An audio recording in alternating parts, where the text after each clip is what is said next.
귀한 찬양해 주신 우리 항상 우리 감사한 말씀을 드립니다. 저쪽으로 편하게 앉으시죠. 괜찮아요? 이쪽 안쪽으로. 우리 양성부에는 우리 교회 우리 교우들도 있고 또 이렇게 같이 또 협연해주는 우리 이것들이 있어서 너무 감사하는 말씀을 드립니다. 좋은 가을날 이렇게 찬양할 수 있고 나누고 기쁨을 나눌 수 있다는 것이 얼마나 하나님의 크신 은혜인지 모르겠습니다.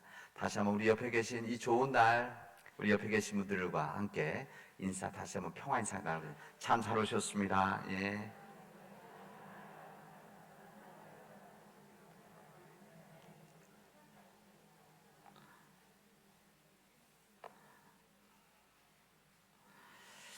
오늘은 우리 교단이 정한 2단 경계 주일입니다.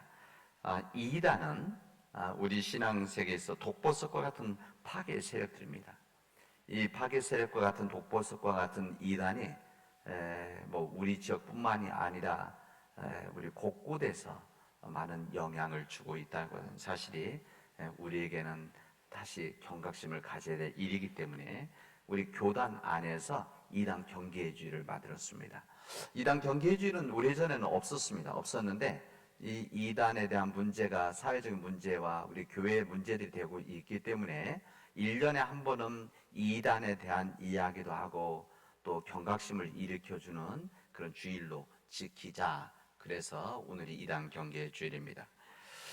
교리상에 확실한 2단들도 있습니다. 우리가 정확하게 2단이다, 통일교다, 신천지다, 이렇게 우리들이 이야기하는 교회들이 있지만 교리적으로 진리를 잘못 가르치고 믿음을 잘못 가르치는 내용상의 2단들도 있다는 것을 여러분이 알아봐 주시기를 바랍니다.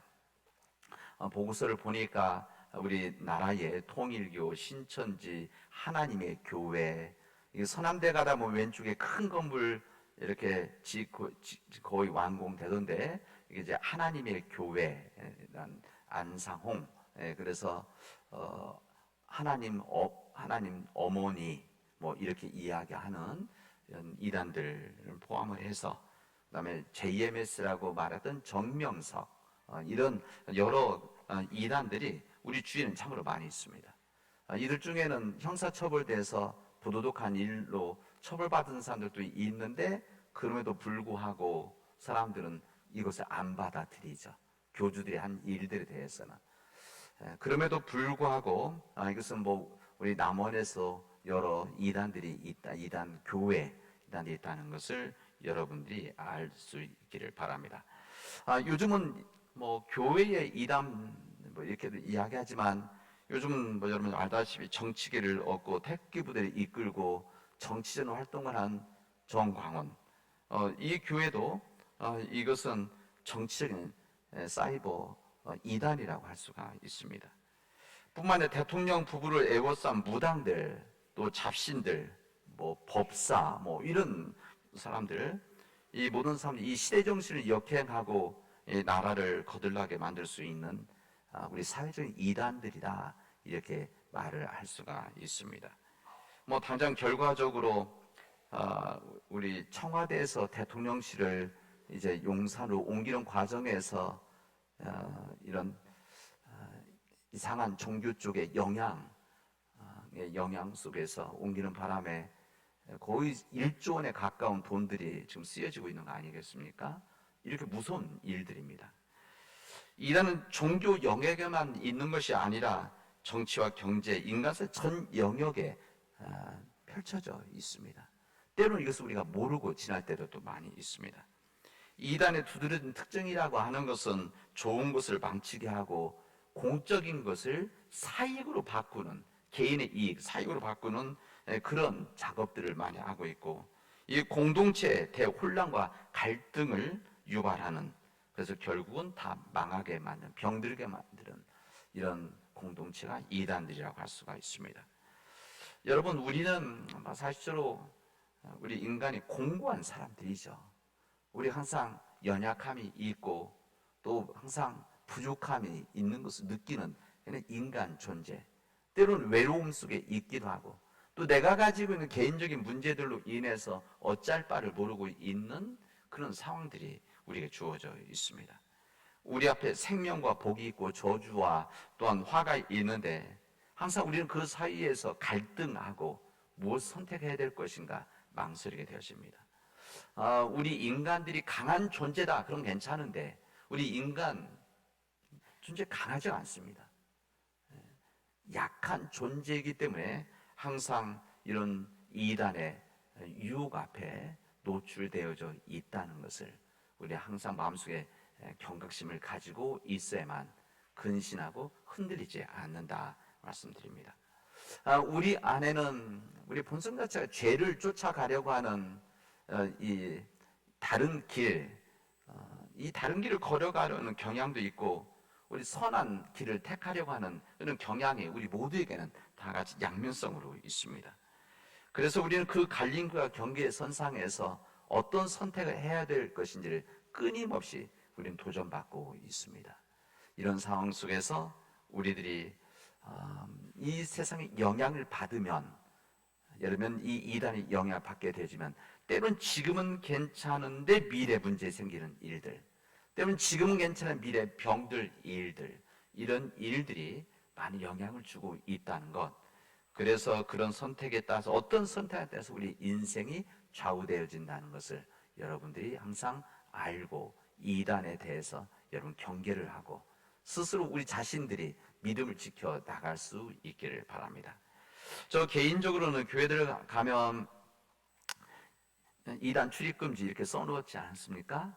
그래서 저는 때로는 우리 교회가 더 건강해져서 우리 이단들을 들어오라고, 이단 같은 사람 들어와서 우리 교회가 건강한 교회, 복음적인 교회인 것을 오히려 와서 배웠으면 하는, 나눴으면 하는 그런 마음입니다. 근데 이 교회들이 아직은 다들 약해서 그런지 아예 들어오지 못하도록 출입금지 써놨는데 여러분 한번 그것도 한번 이단 경계주를 맞이해서 그것도 한번 고민해 보도록 합시다. 오늘 우리에게 주신 이 지혜에 대한 말씀인데 오늘의 우리 교단 전체가 이 말씀을 읽고 있습니다. 오늘 마태복음의 말씀, 우리 주님께서 이 세대를 무엇으로 비유할까? 그러니까 예수님 세대, 예수님 시대 때 이야기합니다. 그 시대의 사람들을 어떻게 비유할까? 그리고 말씀 뭐라고 하시는가 하면 아이들이 장터에 앉아서 제 동물을 불러 이르되 우리가 너희를 향하여 피리를 불어도 너희가 춤추지 않고 우리가 슬피 울어도 너희가 가슴을 치지 아니하였다 함과 같도다, 이렇게 말씀하십니다. 이게 무슨 말씀이신가? 이 맥락을 잘 모르면 이게 왜 갑자기 장터가 나오고 아이들이 춤추고 왜 이 피리와 또 뭐 가슴을 치는 이야기 나오는가, 이런 생각을 당연히 하실 겁니다. 예수님께서는 그 당시 때 이 무감각하고 비판적인 태도를 취하는 악에 찬 어떤 그 시대 세대들을 이야기하는 이 말씀입니다. 여기서 이 말씀하시는 것은 어떤 개인에 대한 이야기, 여기 첫 번째 나오지 않습니까? 이 세대를 무엇을 비유할까? 그러니까 한 개인이 아니라 그 시대 사람들이 어떤 생각을 또 어떤 삶을 살아가고 있느냐, 주님이 그것을 말씀하시고 설명하는 내용입니다. 여기 보면 예수님께서 그 당시에 살고 있던 사람들 가지고 있는 생각들, 이제 이것을 사람들은 시대 정신이다, 요즘 표현을 하면 시대 정신이다, 아니면 시대 조류다, 아니면 시대적인 사상이다, 이렇게 이야기를 합니다. 근데 예수님께서는 마태복음 12장에 보면은 예수님이 그 시대 사람들을 칭할 때 뭐라고 이야기하셨는가 하면 악하고 음란한 세대다, 이렇게 주님 말씀하십니다. 그런 그 시대의 사람들에 대한 이야기를 주님 말씀하시고 있습니다. 그 당시에 사람들, 일반적인 사람들이 생각하는 것, 그리고 그 당시에 지도층들이 생각했던 것들을 담아서 이야기하시고 오늘 이 세대를 무엇을 비유할까? 그 겉으로 보여지는 모습을 우리에게 비유로 말씀해 주십니다. 지금 우리에게 있어서 지금 우리가 2022년도 우리 한반도에 살아가는 우리들이 가지고 있는 시대 사상이 무엇인가, 아니면 시대 조류가 무엇인가 묻는다고 한다면 아마 다양하게 각자의 입장에서 이야기할 수 있을 것입니다. 각자 이야기할 수 있을 텐데 저는 오늘 이 주신 말씀은 당시 예수님 시대뿐만이 아니라 오늘 우리 시대에도 주시는 주님의 말씀입니다.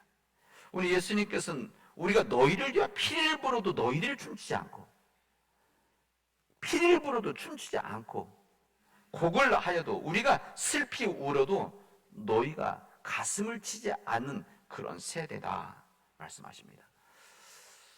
뭐 장터 얘기 나오죠. 이게 무슨 상황인가면 이런 이야기입니다. 우리도 여기 이제 오래전에, 지금도 우리 4일날 9일날 장서지만 여기도 뭐 그런 사람들이 많이 모이지 않습니까? 지금도 예전에는 훨씬 많은 사람들이 모여들었죠. 저도 시골에서 살았기 때문에 더 많은 사람들이 이 장날 모이면 어른들 따라서 나와서 아이들도 나오는 거 아닙니까? 그러면 시장 장터 옆에서 아니면 운동장에서 놀았죠.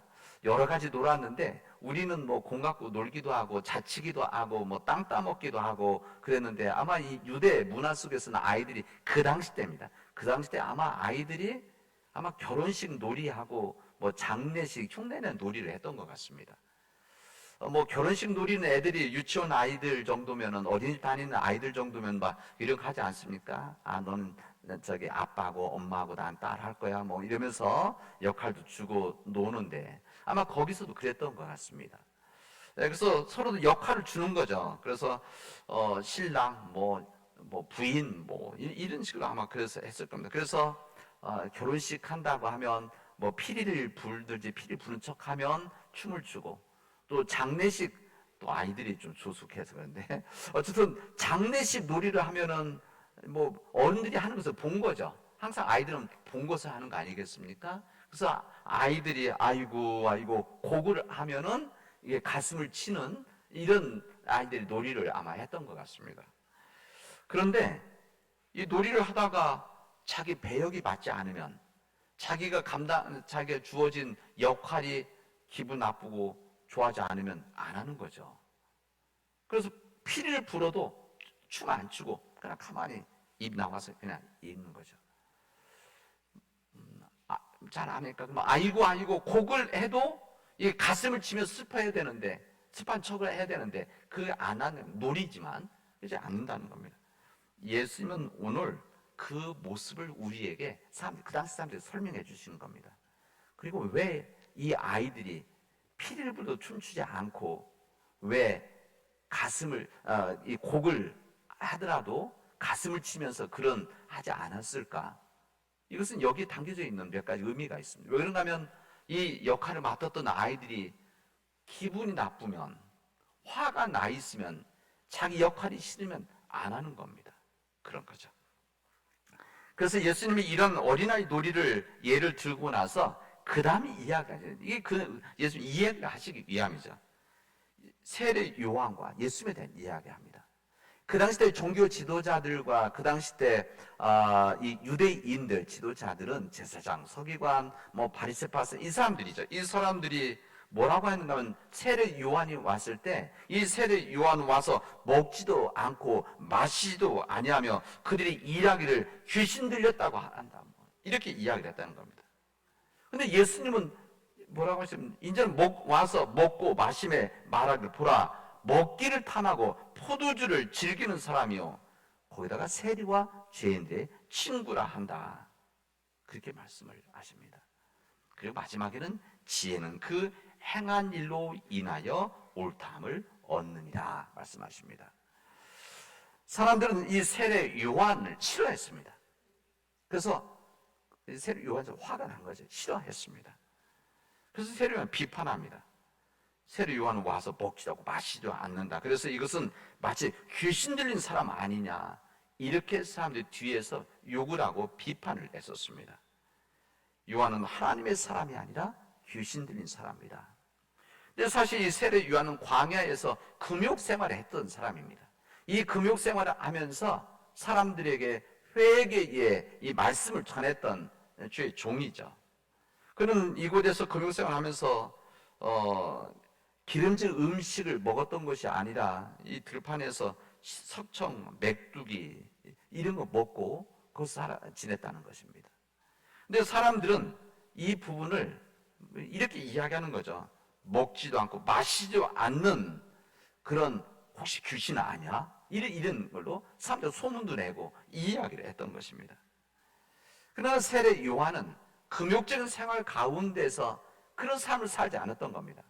그래서 이 부자들을 이 지금 비난하는 사람들은 자기들 기름진 음식을 먹을지라도 이 세례 요한은 그렇지 않는 삶을 살아가고 있었기 때문에, 그리고 옷도 거친 약대, 낙타 이런 털옷을 입고 동물의 가죽을 띠를 띠는 이런 삶을 거기서 살았기 때문에 사람들이 비난했던 겁니다. 더 큰 비난의 이유가 뭔가 하면 그들에 대해서 회개를 촉구하는, 그들이 잘못했다고 하는, 그들이 지적하는 이 이야기 때문에 이 모든 것들을 세례 요한을 반대하고 싫어했던 것입니다. 이 사람들은 세례 요한이 말하는 것 듣기 싫었죠. 왜냐하면 자기들의 잘못을 지적하니까, 자기들의 허물을 지적하니까 그랬던 겁니다. 여러분, 부정부패를 꾀하는 사람들이 가장 싫어하는 사람들이 어떤 사람인가 하면 자신과 달리 바르게 사는 사람들입니다. 자신이 악한 길을 걸어가는 사람들은 바르게 살아가는 사람을 싫어하죠. 싫어하는 정도가 아니라 이 사람을 무시하려고 하고 비난을 하게 되었습니다. 자기가 나쁜 일을 할 때 같이 나쁜 일을 해야 되는데, 도둑질할 때 같이 도둑질을 해야 되는데 하지 않으니까 싫은 거죠. 그래서 화가 나는 겁니다. 여러분, 우리 시대 속에서도 마찬가지입니다. 우리 시대 속에서도 이 세상에 악한 사람들은 우리 크리스찬들이, 우리 하나님 믿는 사람들이 세상 사람 똑같이 살아가기를 원합니다. 우리가 세상 사람 다른 길을 걸어가는 것, 다른 삶을 살아나가는 것, 다른 소리를 하는 것에 대해서 비난하죠. 왜 그런 소리를 하냐고, 왜 그런 행동을 하냐고. 우리처럼 살아가면 되지. 세상 물질을 위해서, 세상 부를 위해서, 명예를 위해서, 권력을 위해서 열심히 살아가면 되지 왜 바른 소리를 하냐. 똑같습니다. 세례 요한이 그랬습니다. 그래서 끝내는 세례 요한이 이젠 목을 내놓는 일이 있게 되어지죠. 여러분, 이런 상황 속 우리 기독교인의 삶은 세상의 방식과 다른 삶을 살아가야 됩니다.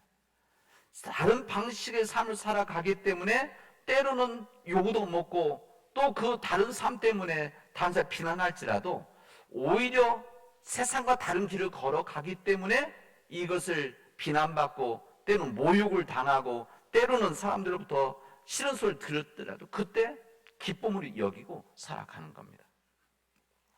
오늘 19절 말씀에는 예수님에 대한 또다시 비판을 합니다.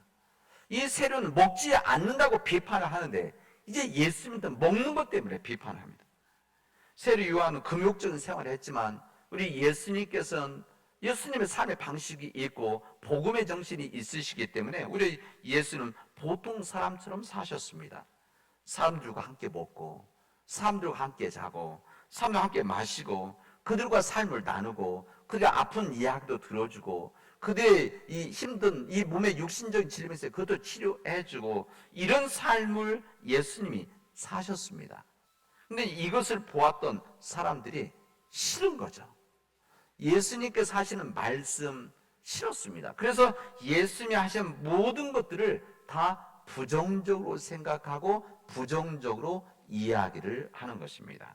그래서 예수님께서 먹고 마시는 것에 대해서 예수는 먹는 것 탐한다. 그리고 마시는 것을 포도주를 즐긴다 이랬습니다. 사실은 그 점잖게 썼지만 무슨 말인가 하면 술 취해 산다 뭐 이런 이야기입니다.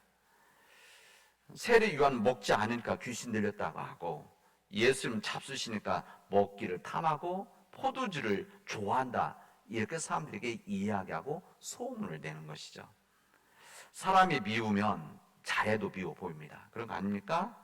이래도 믿고 저래도 미운 것 그런 마음을 갖는 것이 바로 우리 인간들의 마음입니다. 문제는 그 사람이 어떤 행동을 하였느냐가 아니라 미움의 마음이 있기 때문에 모든 행동들과 말하는 것이 미워지게 되어지는 것이죠.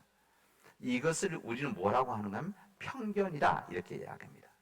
인간이 가지고 있는 편견, 사실과 관계없이 편견을 가지고 있으면 모든 것을 받아들이지 않습니다. 아무리 바른 이야기라고 옳은 소리를 하더라도 편견을 가지고 있으면 그 소리 들으려고 하지 않고 보지도 않으려고 하고 자신의 방식으로, 자신의 고집으로 그냥 생각하고 그렇게 말하는 것입니다. 그리고 싫어하죠. 미워합니다. 그리고 대적하려고 합니다. 이게 바로 우리 인간들의 마음입니다. 인간이 연약하거든요. 그래서 여기에 이렇게 쉽게 넘어가는 겁니다. 그래서 예수님께서는 이렇게 이야기를 하시는 겁니다.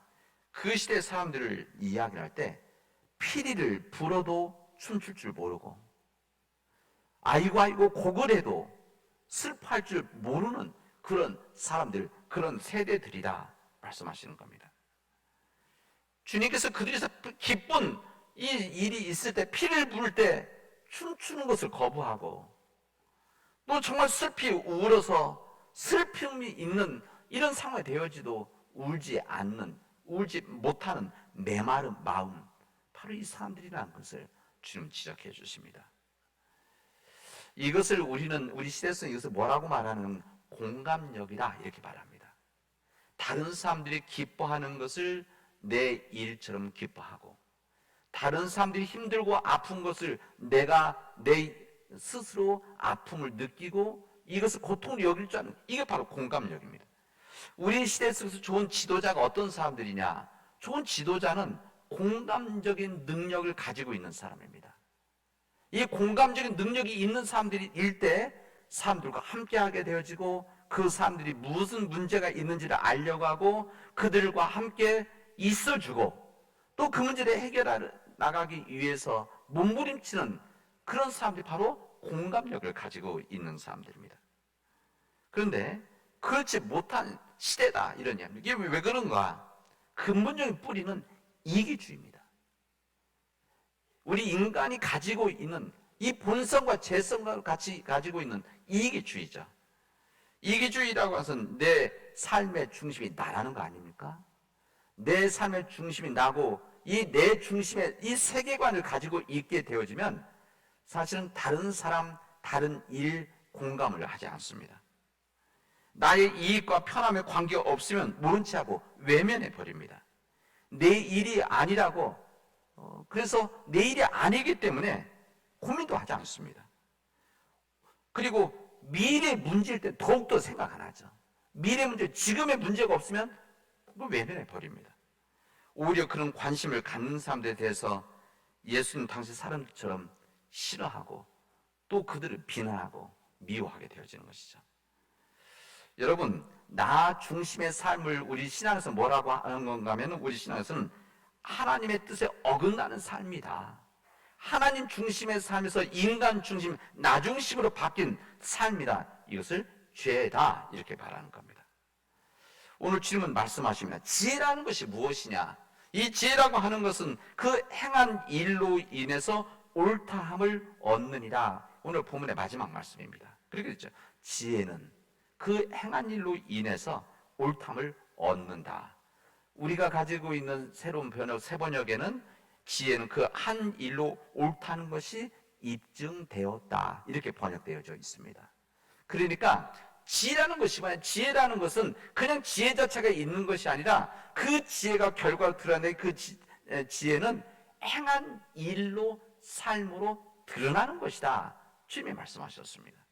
여러분, 그 바로 앞에 뭐라고 되어 있습니까? 예수님께서 이 세리들과 함께, 죄인들과 함께하고 그들과 먹고 마시는 것을 하였었다는 것을 주님 말씀하시면서, 지혜라고 하는 것은 그 행한 일로 입증되는 것이다. 이렇게 말씀하십니다. 여러분, 지혜라고 하는 것은 우리 신앙 안에서 지혜, 세상에서 지혜라고 하는 것은 지식, 처세술이라고 하지만 우리 믿음 안에서 지혜라고 하는 것은 하나님의 말씀입니다. 하나님의 뜻입니다. 그러니까 우리 지혜롭게 살아간다는 것은 내가 판단해 살아가는 것이 아니라 하나님의 뜻대로, 하나님의 말씀대로, 예수 그리스도의 복음의 정신대로 성령의 인도하심에 따라 살아간다는 것이 바로 지혜 안에서 살아가는 것이다. 우리에게 말씀해 주십니다. 오늘 본문에 의하면 예수님께서는 그 지혜로운 삶을 사셨다는 것이죠. 오히려 다른 사람들이 구별하고 외면하고 함께하지 않으려고 하는 이 죄인들, 세리들, 이들과 함께 어울리고 그 시대 속에서 어렵게 살아가는 사람들, 그 시대 속에서 손가락질 받는 그런 사람들, 마음의 병을 가지고 있는 사람들, 정신적인 힘듦을 가지고 있는 사람들, 물질은 많지만 공허함을 가지고 있는 이 부자들, 이들과 주님은 함께 하시면서 먹고 마시고 대화하고 그들에게 주님의 말씀을 이야기해 주시고 이렇게 살아가셨다는, 이게 오늘 예수님 말씀하시는 지혜다. 이게 하나님의 뜻이다. 이게 하나님의 말씀이다. 우리에게 말씀해 주십니다. 지혜는 신실한 삶을 선택할 수가 있습니다. 우리로 하여금 복된 삶을 선택하게 해줍니다. 이게 바로 지혜에 의해서 이루어지는 우리 복된 삶, 주님이 알려주시는 의의 길이라고 할 수가 있습니다. 우리는 믿음 안에서 선택할 수 있습니다. 의의 길을 걸어가느냐 아니면 악한 길을 걸어가느냐, 내 중심의 삶으로 살아갈 것이냐 아니면 하나님 중심으로 살아갈 것이냐, 이것을 판단할 수 있는 기준이 무엇이냐? 이게 지혜인데 하나님의 뜻이다, 하나님의 말씀이다, 복음이다, 이렇게 말씀드립니다. 그래야만, 그 지혜가 있을 때만 공감력의 능력을 가지고 살아갈 수가 있습니다. 그 공감력이 있어야만 우리 기독교인들이 기독교인다운 삶을 살아갈 수가 있습니다. 사랑하는 우리 믿음의 교우 여러분, 우리가 그렇게 살아나가도록 합시다. 하나님의 말씀에 따라서 다른 사람들의 아픔을 아픔으로 받아들일 수 있는, 다른 사람들이 기뻐하는 것을 내 일로 기뻐할 수 있는, 다른 사람들이 슬퍼할 때 이것을 함께 나눌 수 있는 그런 공감 능력을 하나님의 말씀으로 얻기를 바랍니다. 그럴 때 우리가 빛과 소금의 역할을 감당할 수가 있습니다. 뿐만 아니라 우리 교회가 그런 교회가 되어야 됩니다. 그런 공감력 있는 우리 교회를 함께 만들어 가도록 합시다. 우리 시대가 아픔이 있고 힘들 때 우리 교회가 이것은 우리와 관계없는 일이 아니라 우리 교회의 힘듦과 어려움으로 알고 그것을 위해서 간절히 기도하고 내 아픔으로 받아들이고, 우리가 감당할 십자가가 있으면 피하지 않고 이것을 받아들일 수 있는 우리 교회가 되어진다고 한다면, 그리고 이 시대에 기쁨이 있고 정말 즐거움이 있다면 이것을 진정 내 일처럼 정말 기뻐할 수 있는 우리 교회가 되어진다고 한다면 정말 하나님께서 기뻐하실 것이다. 저는 그렇게 믿습니다. 우리가 그런 공감력의 능력을 가지고 살아가면 세상에 빛과 소금이 되어져서 세상 모든 사람들이 하나님을 찬양하고 영광 돌리게 될 것입니다. 이런 믿음의 삶을 살아가는 우리 사랑하는 교우들이 되어지기를 주님의 이름으로 축원하겠습니다. 기도합시다. 은혜가 풍성하신 하나님, 감사합니다. 우리에게 주님의 마음을 우리에게 허락해 주시고 세상이 아파할 때 아픔을 우리가 느끼고 기뻐할 때 함께 기뻐할 수 있는 그런 믿음의 삶을 살아가도록 인도하여 주시옵소서.